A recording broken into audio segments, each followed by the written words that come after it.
Welcome! In today's video, we'll guide you step by step on how to change your gender to male on Facebook using the updated method. Let's get started. First, open the Facebook app on your smartphone. Make sure you're logged into your account. Once the app is open, navigate to your profile by tapping on your profile picture or name at the top of the screen.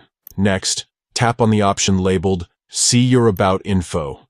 This will take you to a page where you can view and edit various details about yourself.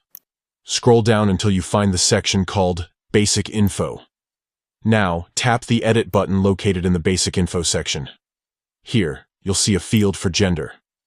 Tap on it and select Male from the available options. If you've made any changes, don't forget to save them by tapping the Save button at the bottom of the screen. And that's it. You've successfully updated your gender to male on Facebook. This simple process ensures your profile reflects your identity accurately. Thanks for watching. If you found this guide helpful, feel free to share it with others or leave a comment below. See you in the next video.